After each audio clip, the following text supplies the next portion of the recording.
Cool. Alright. Cool. So, we've got Jared, and let's hear a little bit about your rundown of your rig. Yeah. I'll start with guitars. I've got a, I think it's 2008 custom shop 335 Gibson. This was like, I'm going to blame it on sleep deprivation. I finished night shift at 7 in the morning, and I was supposed to be playing a show that night in Melbourne with Bill. We're doing like a Jason Isbell tribute. And we went into Muso Swap Shop. We're in there having a look around, and I just saw just the belly of it around the corner. I'm like, oh, that's a 335. Hello. I looked around and saw some other stuff placing. They've got some crazy good stuff in there. And I thought, oh, what's that one there? And the bloke goes, I'm like, what? He goes, look, just don't buy it. I'm like, why? He goes, because that's our favourite guitar in the shop. Handed it to me, and I just grabbed it, and I was like, that's incredibly comfy. He goes, don't buy it. Well, I don't know. And I grabbed it, and then I saw this, which I don't know if you can see this on camera. If I can Let's get this over move here. them over a bit. This monstrosity, which is a Fender Fuzzwah reissue. They weren't super popular, but they reissued them anyway. It's the only pedal that fits my foot. Your size 45 boot. That's it. Yeah, I've just got what was that big wrestler? What's his name? Andre the Giant. Yeah, he handed me that pedal, and he handed me this guitar, and I went and played it through some sort of deluxe, I think it was. And immediately I got this. I'll put it on. Got this.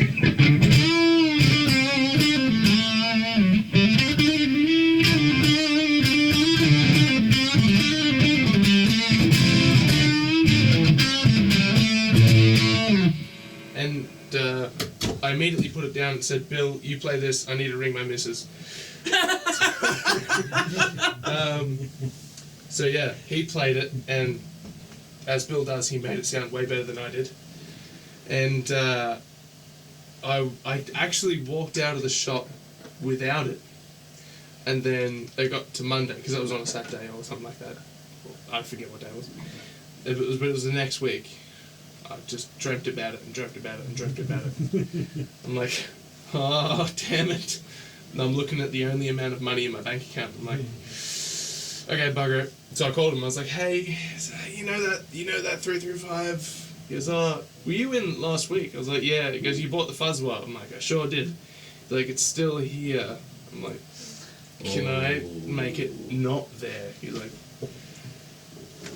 sure. So they reluctantly sold it to me. And here we are, happily ever after. And it's been my like, I don't like saying number one, but it's been my it's a pleasure to play. It sounds great. I don't think I've seen you with anything else. There's this, yeah, I've got my Black Beauty, the 57 custom Les Paul. That thing's great too. It's just a mid-range monster. I played that fairly heavily on my EP coming out. I've got a song on there, so both the solos and the song with that, and it's just this, just cuts through really nice. Yeah. For solid stuff, if I'm not looking for too much feedback, pardon me, with like a loud amp and that kind of thing, so I'll pick that up, because it's just, 7 kilos, Right. or 6, something like that. But it's heavy, it's really heavy. But then it's got a really nice neck, similar to this, it's a bit skinnier. And it's just an absolute pleasure to play. It's really, really nice. So I mostly run those two if I've got like a main one and then a backup. Apart from that, I've got a 2016 Les Paul Traditional, that was the first guitar I bought that was like a serious guitar, like... Yeah. I mean, not to say that other guitars, it was the one that was like, okay, I've invested money into this. I'm gonna actually sit down and properly learn how to play. So that was the main one. I love that guitar still. It's like, as much as I love this and I love my custom, when I sit down with that, it's like, okay, there's home. You know, I'm put so many hours into learning it and playing it. So You said something about inspiration, like yeah. If you go back to stuff that you kind of busted your chops on. exactly, yeah, and that's what it was. It was, I put a lot of work into that guitar. It was kind of my baby. That's that one, and this are my house fire guitars. Leave everything else. Okay, grab these. Forget everyone in the house. No. No. What else have I got? Gibsons. What else have I got? I've got a SG, which is awesome. I love that thing. It's a beast. The pickups are really close to the strings, so it's like super microphonic and just it's silly. It's so instant and loud and full. Just great. I love that thing. I've got a Les Paul Junior, it's got just the single P90, and that barks. And it's just. Is that one with the fat neck that I played? Yeah. So it's got that 54 style neck with the low frets. Yeah. Sounds cool. Yeah, I like it. It's cool really good shit. for rhythm stuff. Yep. And what else? I got Mexican Strat, which is like 2002, I think. That's a cool thing. Yeah, it was cheap as. That was John Grossman, actually, before I'd even knew who that was or anything, or before I was in the music scene. I was just a guy who played in his bedroom. He was there, and he goes, that sounds pretty good. I was like, thanks. I don't know. He's like, it's cheap, you should buy it. I was like, okay. So I did. Thanks, John. Appreciate it. He probably doesn't even remember that, because that was a long time ago. Yeah. What else? I got a McCarty 594 PRS, limited, like it's a semi-hollow one. So it's just got the top F hole, and this is all solid. That thing is a machine. So reliable. It does not go out of tune, and the frets are smooth as hell. But the thing is, I don't know what it is. With PRS stuff, what I've found is you can buy them online, you can buy them sight unseen, and they're going to be pretty close to the best guitar you've ever played. They're just, especially the American stuff, is crazy. But because I like fighting it a little bit, you know? I like the little rattles, and I like the things that make it feel a bit more human. That has no rattles, no. They took all the good bits and took away all the bad bits. But sometimes the bad bits are the bits that you like. Yeah. It's sort of Adds character or... Yeah. It just gives it that something, I don't know what it is. But for my rock shows that I'm doing soon. September something, isn't it? September 7th. Red Jar. Red Jar. Yeah. A truck driver at work looked at my paperwork that I wrote down. It was upside down. He goes, Red Jar? I was like, Jar Red. I'm like, hang on. There's a bit of something there. So we're just like, we've got to figure something out. We'd already booked the gig. I'm like, what's your band name? I'm like, good question. Good. I love that. That's killer. Like, we might change it. We'll see how we go. But first gig is going to be Red Jar. Yeah. Yeah. What else have I got? Yeah, the Strat. Got PRS. I've got and because I do a lot of solo stuff, I've got 2 acoustics. I've got Cole Clark, which is made for being plugged in. It's just Yeah, that thing's killer. yeah, like it plays fine, sounds fine, plugged in, sounds amazing. Yeah, it's a thing I found with the Cole Clarks. When you just sit in strumming not plugged in, they sound a little bit thin and, Yeah, and a bit all that, lifeless but and but then when you plug them in, they come to life. yeah. So, The pickup system's crazy good. Yeah. Yeah, and I've got just a mate in like one of their cheaper S60s, I think, like that. And no pickups, nothing. But if I'm sitting at home and I just want to make some sound, I'll pick that up because it sounds phenomenal. Like, I don't know what kind of brakes they use, but it just sounds great. Yeah. Yeah, and I've got a resonator as well. I got too many guitars. No, you can never have too many. You actually, you can never have too many guitars. I just tell people that. Yeah. But yeah, so they're all for different things. And you know, when you buy them, it's sort of, when you look at them after you've bought them, you go, oh, I don't need all those. But then you pick them all up for all different things. But actually, there's a lot of tonal range that I'm able to get to. Yeah, it covers all the different sound palettes that you, depending on, like, you're kind of a little bit, probably what I see, a little bit singular, you know, whereas you can do the acoustic thing and the solo thing, and then you can do, and you're kind of in between, you know, like in country and and then then we've got a heavy blues outfit happening, so you need all those different sounds to cover that sound palette. Yeah, a lot of it came out of necessity. It's like when I wasn't doing band stuff anymore, I thought, well, I still really want a gig, because I was mostly just playing with Bill and that. So when we got Holden Cell got together, I was like, well, I should probably do something here. And I thought, I'll try an open mic. Why not? And then Jay Howie, fucking love that guy. He's a dude. Oh, he's the best. Oh, love him. He put up a video on Facebook and it got like 2,000 views. And then I had about 10 messages like, hey, can you come and play a gig? I'm like, I gotta learn some songs. Okay. So that was kind of how the solo thing started. And then from there, started writing songs, and I really like doing solo stuff. It's nice, but it's not this. I don't want to smack the microphone. It's not an amp. And it's not playing with friends. It's not playing with the drummer. It's there's nothing else like that. But bored. This was it. So actually, I bring this to even my solo gigs. So for solo stuff, there's a couple of songs I do with the looper.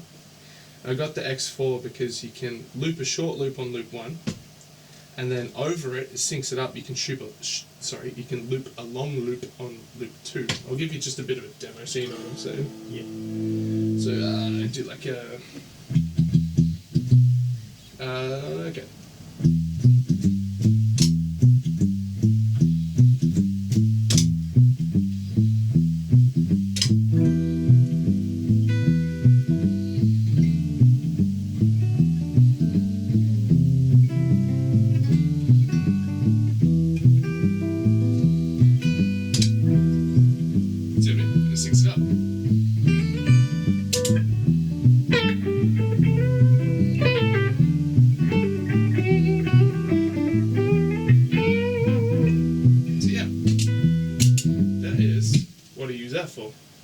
That's a cool thing. Cool. Yeah. That is a really cool thing. I got one of those the RC, not the RC5, but the Boss ones. Yeah. It's really good, but that seems to be a lot simpler. Well, I don't know. It's like, and that was kind of why I bought it. It was like I don't want to have to, because the other one that they've got is a shorter one. Just a small one that you can like hold it for this and blah, blah, blah. That's I was like, yeah, cool. And then I tried one. I thought, how am I going to do this live though? That's going to be a headache. I was like, screw it. Let me get this one. It's just bang, bang, done. Yeah. You know. Like we were saying before, set and forget. Sometimes you need to have that. Definitely. And I'll do that, and I'll turn the clone, just the gain down to, I don't know, about there or so. Mostly as a volume push to get above what I'm doing on my acoustic. But electric-wise, this is nearly my always-on pedal because I'm playing quite a bit of rocky sort of stuff. So it's mostly just this.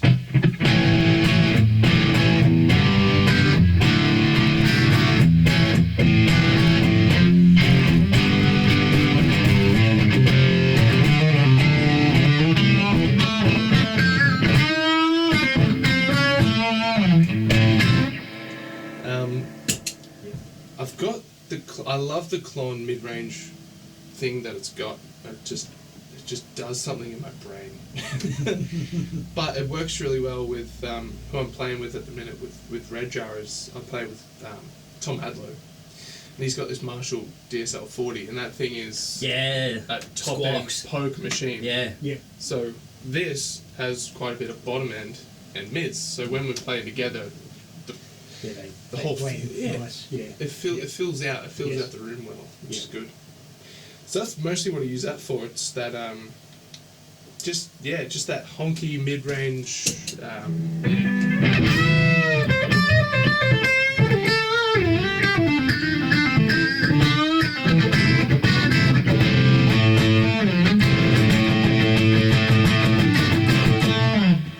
That kind of thing.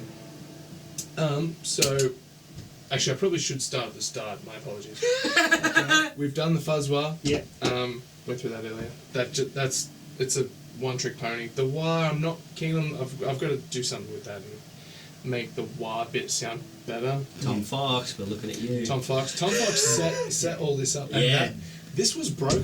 I thought, yeah, it's buggered. There's no way we're ever going to get that working ever again. And then he pulled it apart, fixed it, put it back together, and was like, hey, here's a completely working pedal. I was like, thanks.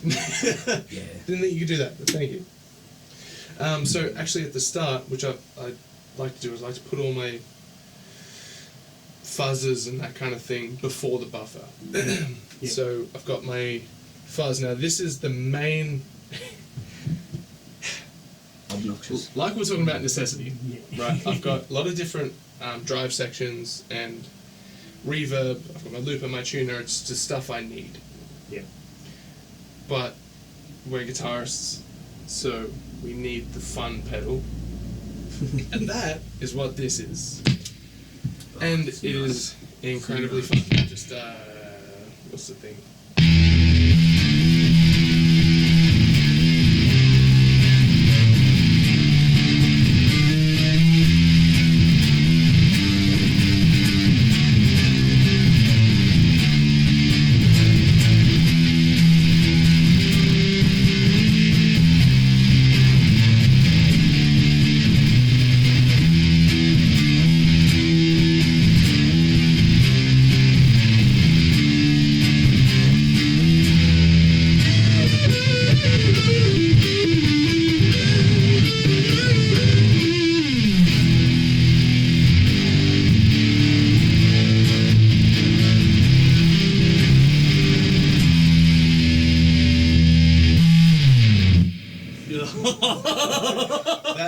That's fat. That's fat. And not, it's pH fat. Yeah. The thing is too, so on this, I don't know if you can see with the camera, it's got high and low frequency.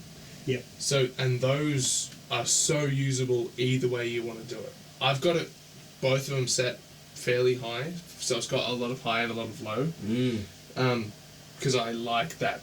You know, when you're hitting that string, it's boom, boom. Oh, fuck, sorry. And yeah, so I've got those set fairly high, so it's just a punch. But it's not offensive in the terms of like it's yeah, like it grabs your attention, but it doesn't. It doesn't hurt. take your head off. No. It's you're not spearing people in the face. I mean, you are, but it's they catch yeah, you. yeah. Yeah. It's politely spearing people in the face. It's politely, yeah. If that That's works a somehow. good way to put it, yeah. And even if you dial the high frequency, I'll just show you. So high up, low down. You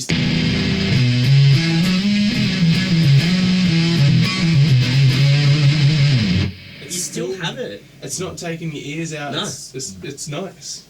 I don't know somewhere about So that. what's the middle knob do? The middle knob is so it does when you click on this button, it does give you a volume boost Right. as per. So if you go over here, it's just the volume boost. So you've got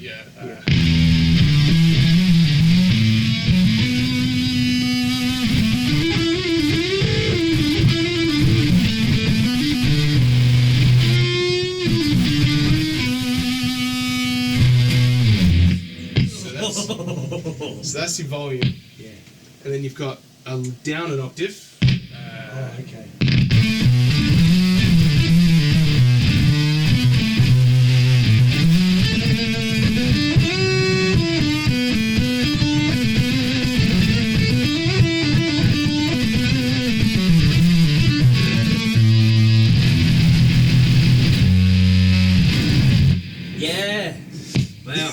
this is my favourite one. So it's down an octave and then down an octave from that at the same time. Right. So.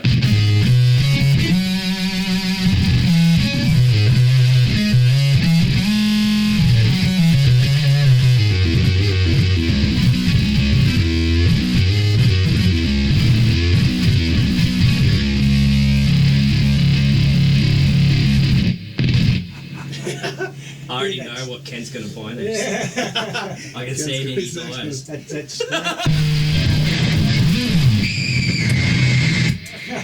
Let's turn that off, shall we? That's a demon. That splatter that happens. Yeah, that- you hold it. That's sick. Mm. Yeah. I don't use anything past that because it does that sometimes, especially Yeah. if you're sitting on the amp. Yeah. If I'm over on the other side of the caravan, it doesn't do that. But because Yeah. Whole body. Yeah. Yeah. It's like Yeah. if you just stack, Yeah. like if I stacked all these up. yeah, it goes nuts. Okay. So we'll put that back there. It's that point of like just having that slight control over the. Yeah. Yeah. But as soon as it jumps when, out. when that it's- goes, you can't. Yeah. It's like, okay, off. Yeah. Unplug. Yeah. But yeah, so that's my fun pedal. Mm. And you can watch yeah. that all day too with that little Oh yeah, thing absolutely. going on in the Yeah. class there. Yeah. It's I've like, used to. Where am I again? Am I at a gig? Or? Yeah. Yeah, Bill put a revs gig together for the Easter thing. It was this year. He goes, "Oh, come play." I'm like, "Alright, cool." So we played 219. So it's just that.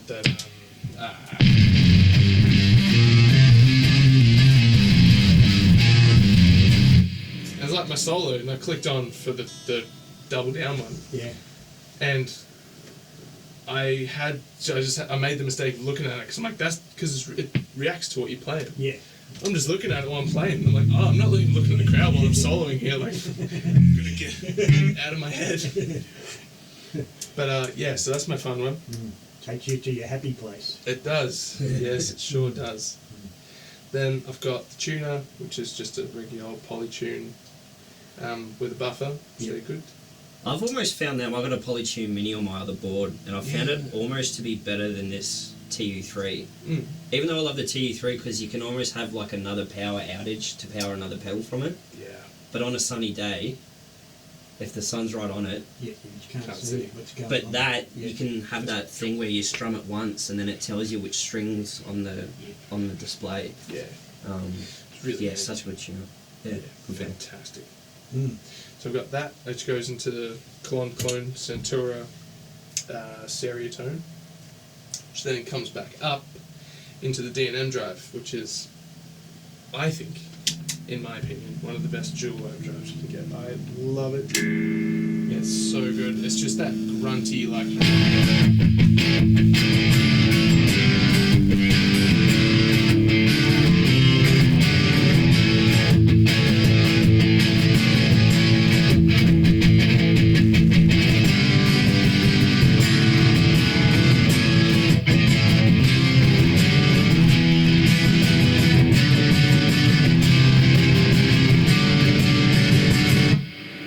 I love it.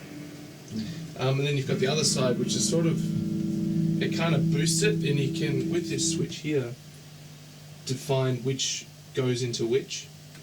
So when you turn them both on, it gives it just a bit.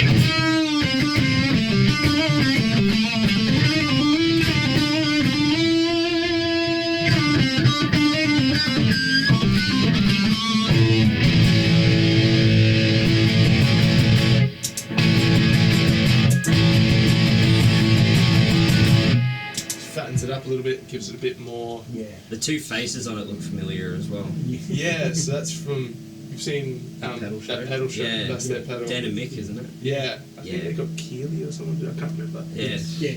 Mm. Yeah. Yeah, they're cool dudes. Keeley makes some really nice stuff. I played their boost once, and Tom Fox was helping me with boost, and Yeah. I was like looking at that one, like it's too much. it's really It's good, good. but It's like- but I mean, in a band perspective, when you've got a lot of, which I'll show you in a second, is when you've got a lot of other noises happening, sometimes too much is good. yeah, Especially if you're going for a solo. 'Cause- definitely.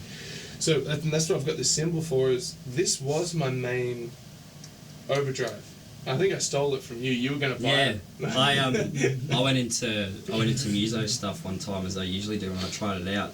It's a Dumble style overdrive. style, yeah. I had a go of it, and I was like, oh man, it's such a nice pedal. And then I don't know what the time frame was, whether it was a day, a week, a month, whatever.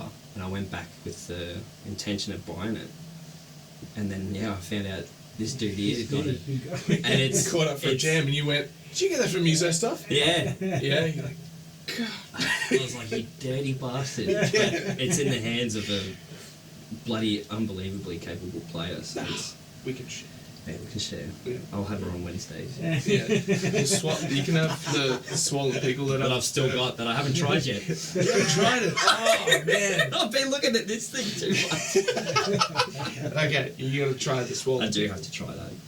But That's yeah, such so, a cool pedal. Yeah, I've got it set up as a boost, which you might think it's worth more than that, but trust me. So if I've got this on, I get that mid-range, as I said before. Lacks a bit of top end, but I've got that on purpose because of the band situation and whatnot. Then you click this on.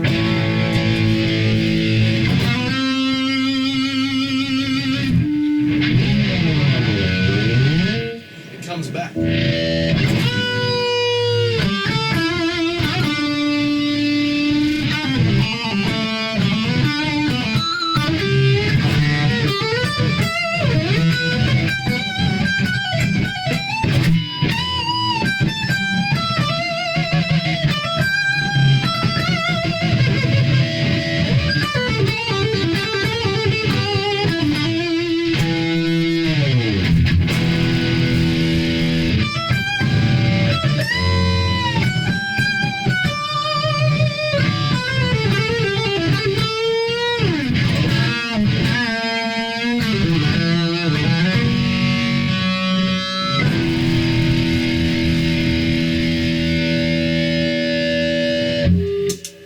I've got it just to give it that extra sort of lift, I guess. Yeah.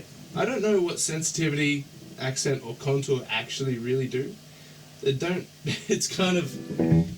I don't know. I just twist them, and that's the bit where I think it sounds the best. Do you find that when you're doing, when you get a new pedal on a board, do you find, like, do you do the pedal as an individual first with the amp, and then chuck it in, and then have nothing on, and then go to your amp, and set it from there to the idea of what you want, and then you turn your pedals on, and then you readjust your amp? Yes. Yeah. So the idea of readjusting your amp is critical. Yeah, definitely. Yes. Yeah, and a lot of people go, oh, the pedal's not doing this, not doing that. It's got too much mids, and it's just like, when the pedal's on, take out from your amp and see how you go. Yeah. And yeah, Changes it. Good advice. yeah. And people are afraid to sweep their amps. Like, Yeah. I've seen people. Like, actually, it was last night. I was talking to one of the people who were playing, and I saw a gig in Melbourne. I was like, man, like that amp has a lot of top end. She goes, yep, I took out all of the bass. I was like, all of it? She goes, every single bit of bass on that amp is gone. It's like, oh, okay. It sounded great, but it fit What they do. because you had a super reverb Yeah. and a 6-speaker basement stack Right. for the bass. Didn't need it. Yeah. It'd just make it muddy. Yeah, the speakers that do it for them. Yeah. Yeah. She had a Vox AC15 hand wide, no bass in it, and it just punched through. It was really nice. But yeah, don't be afraid to So completely sweep what's it. that like on its own there? Yeah, I love it.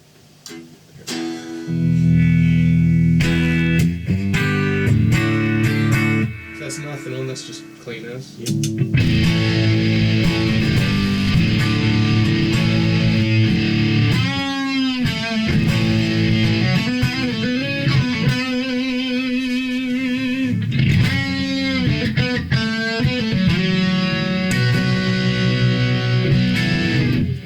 Cool. Such a good. So even when you got the clon on, you still got a Oh, yeah. reasonable amount of dirt on it as well. Yeah, like if I accidentally step off the clon, I'm still gonna make noise. Yeah, we're gonna be fine.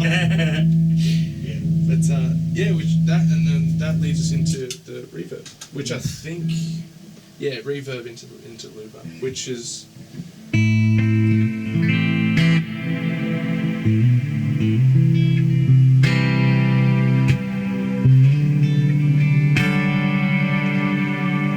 So sometimes I bring this and my amp to my solo gigs, just as something different. Sometimes, like. Instead of just doing acoustic all the time, and that's how I'll usually set it up whole, or I'll go to like the You can west still get section. an acoustic vibe or sound from. Yeah. And you can kind of Yeah. stab at it a bit. Yeah.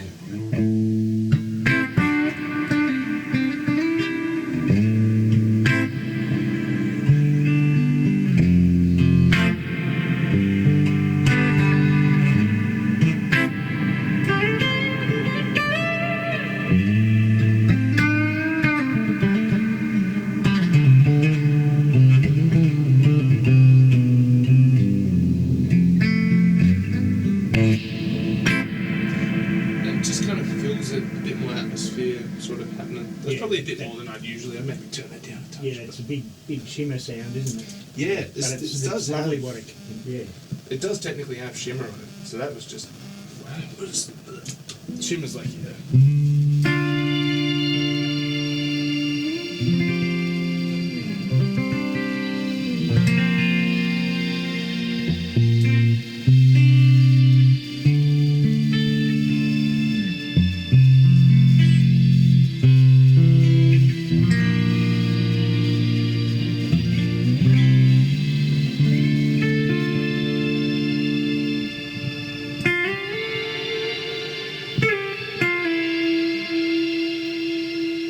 which is nice.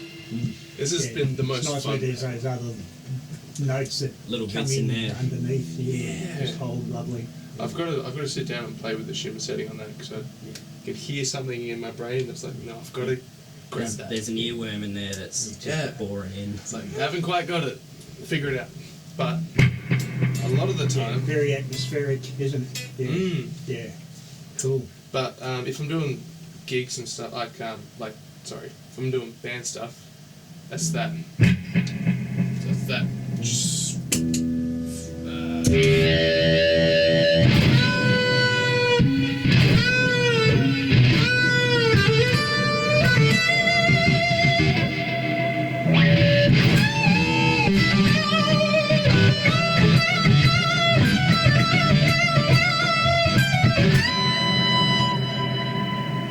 It's kind of that little bit of extra echo happening. Yeah.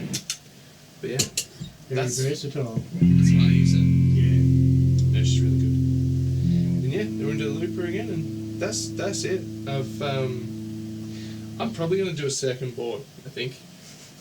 I was going to try and buy a board from you. Yeah. And then I remember because I was looking for an actual board to put together for Louise's stuff, the actual board itself. And I was like, "Hey Jared, do you have another board?" And he's like, "I do, but." And then I got in touch again with Tom Fox, and he had this little micro mini kind of thing. Good on Tom. Did Tom come around for a jam?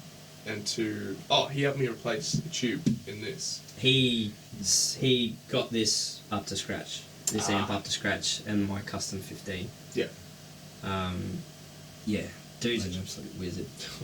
And like shielding in this thing, these jacks that he's managed to find, they've got I think in the old style of the jack there was only one earth point. Yeah.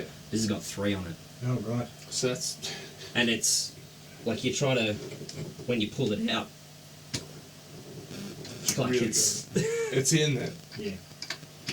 it's a solid connection. Yeah. Yeah. If you step on the lead, you're gonna snap a strap pin instead. Yeah, it's the whole concept of what he brings about, if you use better quality jacks, leads, vintage coil, that coil vintage company, coil, yes. you got me onto them. Yeah, I mean, Great.